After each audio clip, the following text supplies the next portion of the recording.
Delay 3 top to bottom. Input controls how much of the incoming audio signal is sent into the delay processing.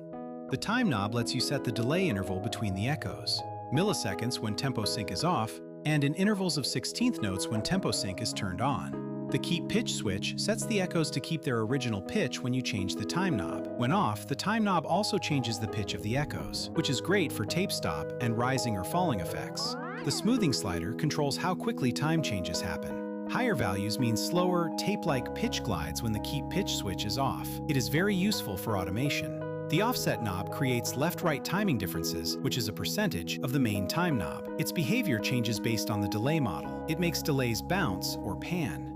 Mono sums the left and right into mono echoes. Stereo keeps full stereo separation. Ping-pong creates classic bouncing left-to-right effect. Off bypasses the actual delay but leaves the other filters active. The stereo knob adjusts the stereo width of the delayed signal, from fully mono to normal stereo. The level knob determines how loud each echo will be. Anything above 100% can cause runaway feedback.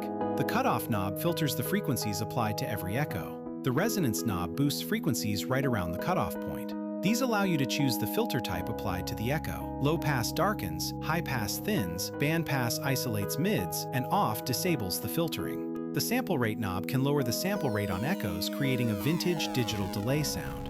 The bits knob reduces the bit depth on echoes, creating a bit crushing effect. The wet knob adjusts the volume of the processed signal. The tone knob adjusts the final EQ on the wet signal only. The dry knob adjusts the volume of the original unprocessed signal. The modulation section is a sine wave LFO that wobbles parameters for movement in the audio. The rate knob adjusts the speed of the modulation. The time knob determines how much the LFO modulates the main delay time.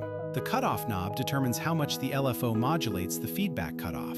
The diffusion section adds a reverb-like density to the echoes. The level knob determines the amount of diffusion. The spread knob determines how wide the diffusion spreads in time. The feedback distortion section applies wave-shaping distortion or limiting to every echo repeat. Limit creates a hard ceiling to prevent clipping.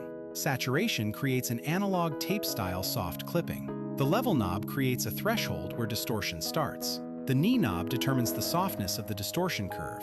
The symmetry knob shifts the audio from symmetric, creating even harmonics, to asymmetric, creating more edgier, odd harmonic sound. The waveform graph is a real-time display of the wave-shaping curve. Input is vertical, output is horizontal.